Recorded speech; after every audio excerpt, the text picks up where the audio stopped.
Hey, everybody, welcome back to the Podcast Daily. It is a Freaky Friday, and we have got a fantastic show lined up for you. We're bringing back some of the look around campus. We're going to talk to Ohio State men's swimming and diving as they get ready for a rivalry meet on Saturday after knocking off Texas and making some history. We'll get to that later on in the show. That's Jeremy Birmingham, of course. And more important than any of that is our very special guest, the recipient of the Block O jersey, a multi-year captain for Ohio State, and a truly fantastic human being, Kamryn Babb. Cam, thanks for joining us. Made a little bit of news this week. Tell us your thought process there and what went into the announcement. Yeah, appreciate you for having me, man. And really, for the decision, man, it was kind of, a long discussion with doctors and just trying to figure out, just looking at my past history and just even how this season went. Kind of just trying to make the best decision for, my future and kind of just my body and health overall. And just seeing how, my career has panned out, just battling to get on the field and even when, I was sort of healthy still, not, playing the way I wanted to play in a sense or, struggling in certain areas. I just thought it was time, just to move on to whatever God had for me next. So, just with all the battles and stuff, the past 5 years, I got the touchdown that I'm so thankful for to share with teammates and just coaches in the world and family. I just felt like it was time to move on, but really just talking to like the trainers and the past, few years, just looking at my knees and seeing how they didn't look as bad as you would think. But just, seeing the wear and tear kind of as time is going on. So. Cam, how frustrating was it this season? I know that you're not the type of person who's going to sit there and bang your fist on the table and complain about stuff, but you had coming into this year really put in, as you mentioned, so much work to get to that opportunity to be healthy, to be ready to go, and then to have like a setback when you did in August. But it wasn't the same type of setback you've ever had, right? So it's like, does it get to a point where you're just like, can I take any more of this? And ultimately, how hard was it over these last couple of days to make that determination? Yeah, it was to answer the first part of your question. I think that this season was probably the hardest throughout my time here at Ohio State, just because of the fact of knowing even going into fall camp how I was looking and just how I felt, and I knew I was going to at least be a vital part of the offense, and just talking with the coaches, Coach Day, Coach Hart, and just talking to everybody, because I think sometimes you can in your head not really know. It's hard to be honest with yourself sometimes and, recognize how am I really as good as I think I am or, how it may be. And just based off of how other people were looking at me and hearing just like, I could play in the NFL and different things like that. I was definitely encouraged going into the season. But having that setback in August, I guess my goal really was, again, I just wanted to see the fruit of, I didn't know how I was going to look, the fruit of the labor through the past 5 years. And my goal was to get whatever I could out of the season. And so my goal was just to finish it as strong as I could. And I knew this was it had the potential to be, of course, I know I had another year of eligibility, but this was like the last ride. And so my goal was, I made it this far, and the Lord has carried me this far. So I just want to continue to glorify Him in everywhere that I can. And when I look up, January, hopefully I'll be happy with what happened this season, and I definitely was. Definitely ups and downs like always. But yeah, so I think that was a hard season to get through, just because there was times when I was healthy and it wasn't working out the way I wanted it to, or playing out the way I thought it should in a sense, or it could have played out. And so it's just part of football, though, and my goal again was to be there for the team as well, and just try to help our room and just be the captain that I was any way that I could. So even when I had those little setbacks or anything like that, just I guess trying to be the presence of always being there and being around the guys as best as I could and trying to encourage them any way that I can. So.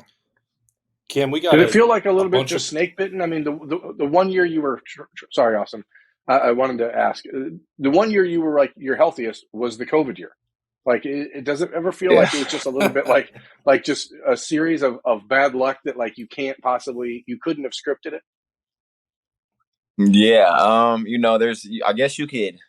It's crazy, man. That's the 1 year I was healthy, and even then, it's like still trying to get back, once you're hurt for so long, I think that's the hardest thing, which is ACLs and all these, surgeries that takes 9 to 12 months to rehab from is when you get hurt, you have to reteach yourself everything and trust yourself when it comes to cutting, especially at a position like the receiver position. We're running as fast as we can, stopping every single play almost.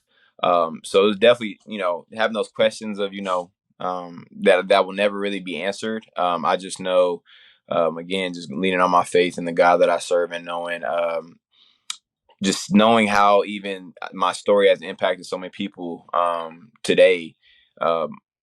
It wasn't for nothing, and I don't know the reasons it's all happened. We don't know the full picture of it all. But it's pretty, I guess I can sit back and laugh at it and hopefully be able to laugh at it, the rest of my life. That one year I was fully healthy, COVID year. And, I know the big game I playing was the Big Ten championship game. We played Northwestern, and I didn't get the ball thrown to me at all. But just being out there, I just remember just the love of just, man, I get to run around and actually run routes, and it's not about blocking, or running down on kickoff or anything, but I get to play the position that I love. But yeah, it's definitely frustrating throughout the past 5 years, but at the same time, it's made me who I am. So I wouldn't take any of it back. Cam, I do remember you throwing a block leading the way for Trey Sermon on one of those touchdowns, right? I mean, Yeah. you didn't get to touch the ball, but we don't have to talk about the blocking stuff. But everybody saw you out there and felt good for the impact you were making, and I definitely took notice of that. But we got questions after the touchdown, and it's like, well, Cam Babb's back. Like he looked good on that route. Like, can't he help down the stretch? Yeah. And Berman, I'd say, well, it's probably not quite that easy. A lot of work went into making sure you could run just that one route perfectly. Explain what that work was and then why it wasn't going to be something that may have been sustainable for the last couple games of the season. Yeah. So just again, going back to August, hurting my knee a little bit and not really knowing exactly what was going on. The plan was kind of just a rehab and no surgery was necessary. So let's rehab for the next few weeks and then kind of just see how you feel. And so that's what I did. And I felt great. Got back to running routes. And I guess the hard thing about football is when you stop, training as hard as you should or stop, even running fast, your body kind of, it takes a second to get to where it once was. And so, just having like little hammy stuff and tight stuff that kind of kept me off the field through some of the season. And then when you get to the game and, I've done all the work with Stewie and everything like that and the trainers. For me, it's always been I'm ready to go. So whenever the coaches were able to put me in the game, and I think we've had great conversations just throughout the years of just wanting their honesty and wanting them to know, I'm ready. So whenever my number is called, I just want to be able to make the play. It's just up to them trusting me to make a play. And so yeah, we got to that game and I was available. And whenever if they would have put me in the first quarter or second quarter or third quarter. I felt confident. I know I was wearing a knee brace just to support the knee, just because we didn't really know what was going on, truthfully, in terms of, from August. So we just wanted to make sure it was all good. And then, everything was good. And so that's when they put me in. And then the rest of the season, it was at least the last 2 games of the regular season, I was available and just, whenever it was just up to the coaches, and just trusting in, whatever their judgment is, I guess you could say, in terms of what they see me doing.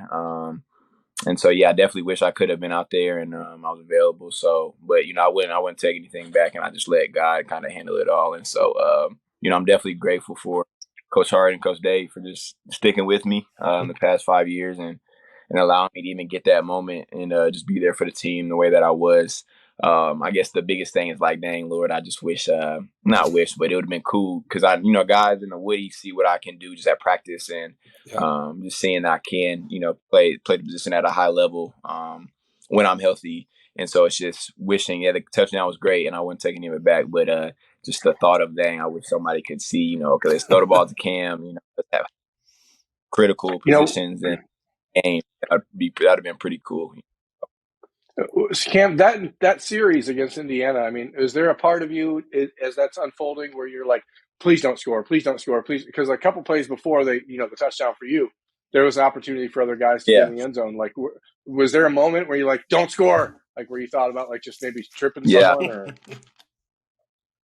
Not really, to be honest, because I was thinking, man, I was like, okay, hopefully, oh, I think it was the beginning of the either the end of the third quarter or the beginning of the fourth, one of the two where I was in. So I knew we would at least have like one or two more drives if I, whatever happened. So I just wanted the ball. Like it wasn't even scoring. I just like, man, just throw me the ball and I want to make something happen. And the way it worked out, we ran like two pass plays, but the way the reads looked, the what CJ saw, the option wasn't there for me. So, because he was looking for this pre-snap, and it just wasn't there. And I really wasn't even thinking about scoring. I was just like, man, I just want to show the coaches I can do my job and just know what I'm doing. Really, that's every time I get on the field. That's really the goal is just to do my part and try to help the offense and just whether it's in the fourth quarter or first quarter. That's I guess for me at least best that I can do and do my job. So that was all I was really thinking about. Wasn't thinking too much of it, and just knowing CJ and the brotherhood that we got. He was the one that he was on right when I got on the field. We told each other we love each other, and then he's the one that called the play. He was the one that let's run this for Cam, and so he's it's credit to God, of course, and I just thankful for that he put somebody like CJ and all my other brothers in my life to kind of help carry me through that moment. So, Cam, this is I don't know, a big question for anybody your age and leaving college, I guess, as it is. And what's the next step now? You had to come to one hard decision there. Excuse me, with your athletic career. I know that there would be a place for you in some form or fashion in the Woody forever, but I don't know what your Yeah. priorities are now. Like, what do you think is next? Yeah, man, I'm in the process right now, just in the in between of not really knowing, just trusting every day. Still just rehabbing with Stu in terms of getting my body right, knees right, and everything to try to just. I want to still work out, and I got a desire, hopefully in the future, to do like competitive stuff. I want to run a marathon and try to do different stuff like that, stuff that I've never had the time to really do. But in terms of job, man, I just got some speaking stuff, and so I'm open to speaking and I definitely want to share my story with people around the world or around this country or in Ohio, whoever it may be. So there's definitely some churches and things of that sort that I'm going to speak at and kind of share who Jesus is and what He's done in my life and my story to so many different people. And I think that's why He's allowed me to go through what I've went through, not only to share that relationship or to have that relationship with Him, but so that I can share it with the world or whoever wants to hear it. So I'm gonna be doing that, and then just looking into maybe possibly get into like player development or really I guess my heart is just for young people. I would say of whether it's athletes or just young people in general, being able to work with them. Whether it's college, young men, young women, early 20s or high school, whatever that looks like.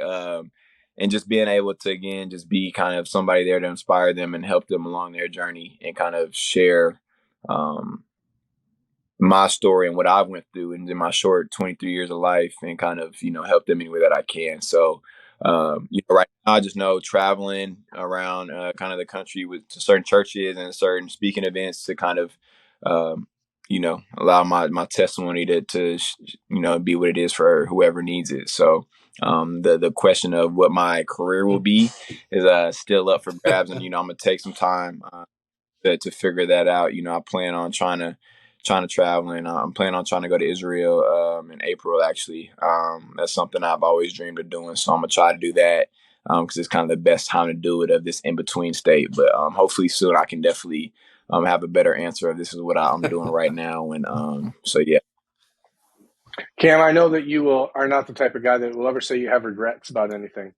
As you look back over the last 5.5 years, when I started talking to you when you were, right at the start of your junior year in high school, like, what's the favorite moment? Is it getting named Block O? Is it the touchdown? Is it, what moment when you look back on this, you think when you're my age, 22 years from now, what do you think that moment is that's going to be the one that sticks out to you that you'll always remember?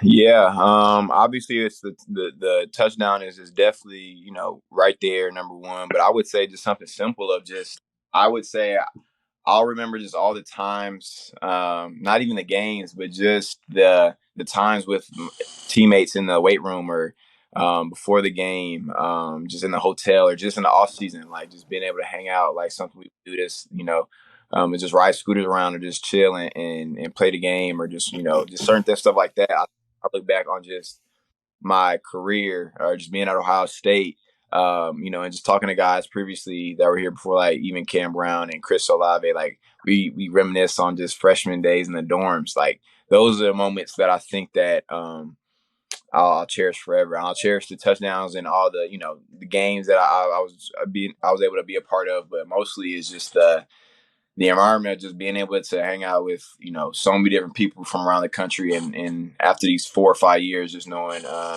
that we are truly brothers for life, and I love each and every one of them. So it's probably those simple moments like that that have made my time here what it is.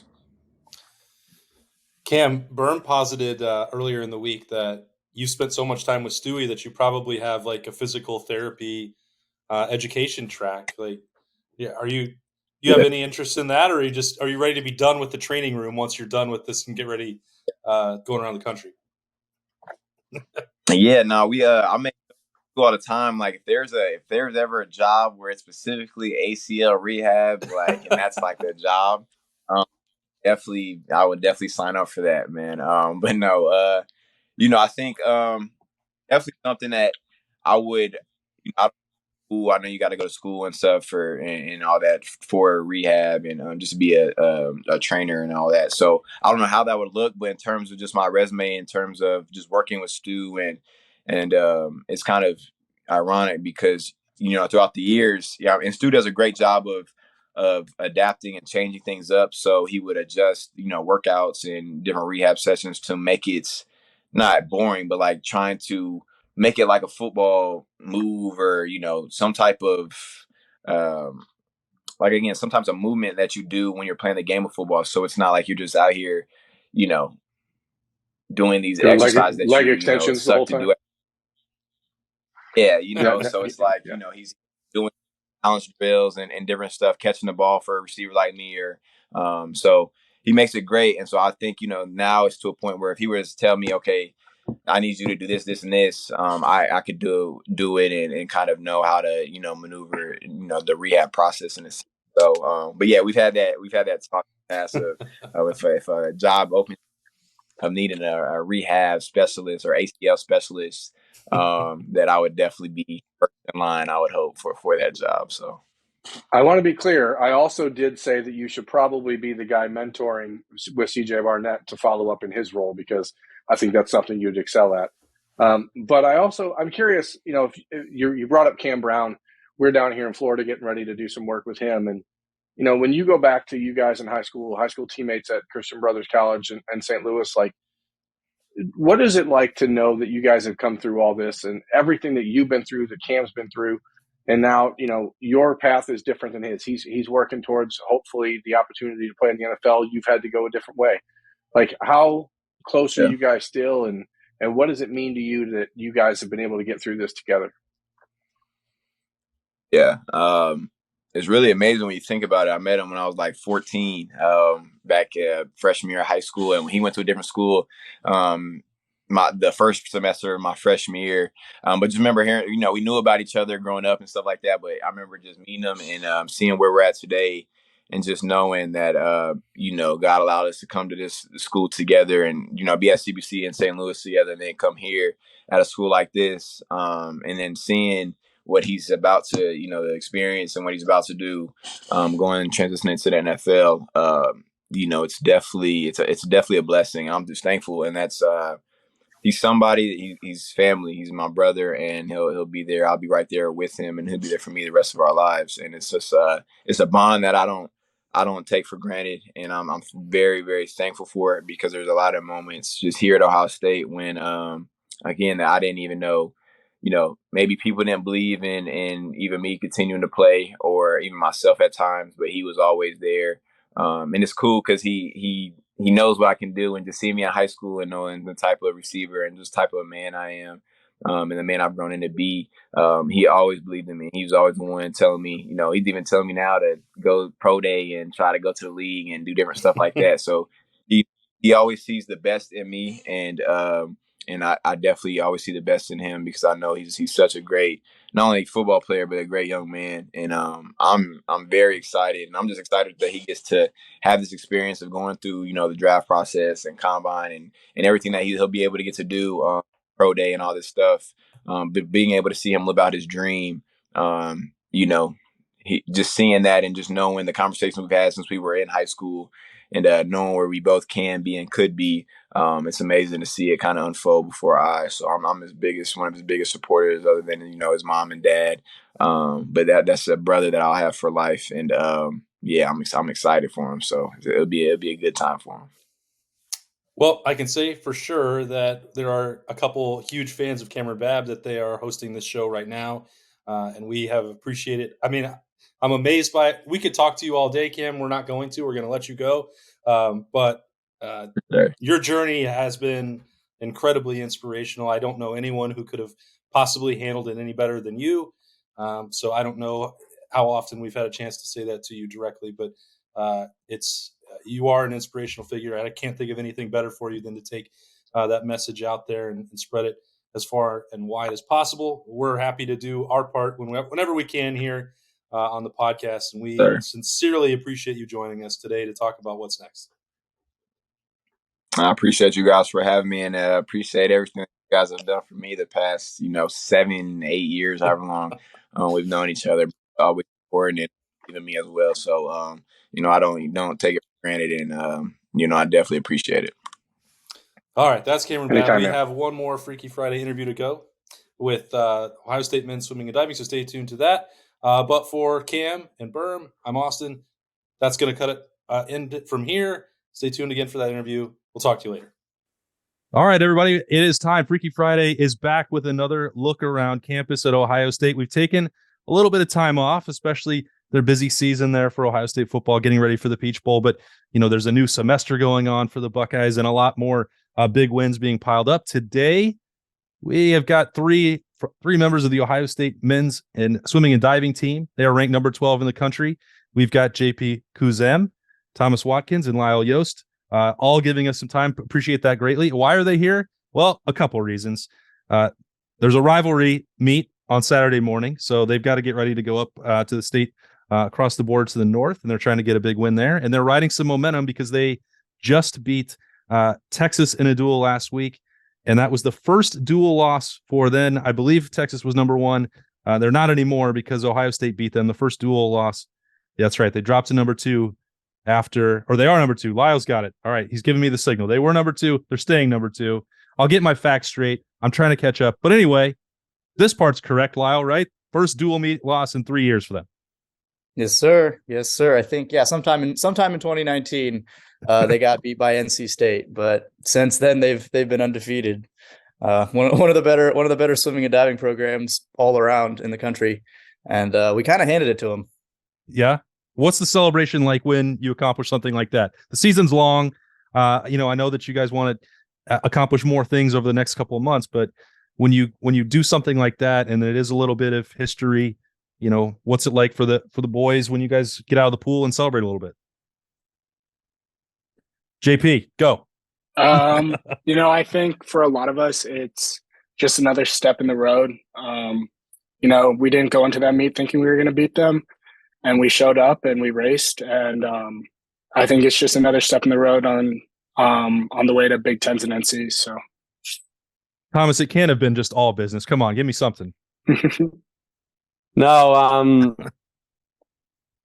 I mean, it was a pretty good feeling when we beat them, to be honest. I think a lot of us went down there expecting to have a tight meet with Alabama, who are ranked, I think, just a bit ahead of us.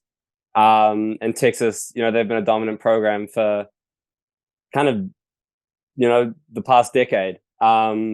So to kind of get in, each person put in a bit of, kind of put in a bit of work themselves and win the tight battles to come out on top was pretty cool. It was a pretty good bus ride on the way back. All the juices were flowing a little bit. The coaches are having a good time with us. The flights were good. So yeah.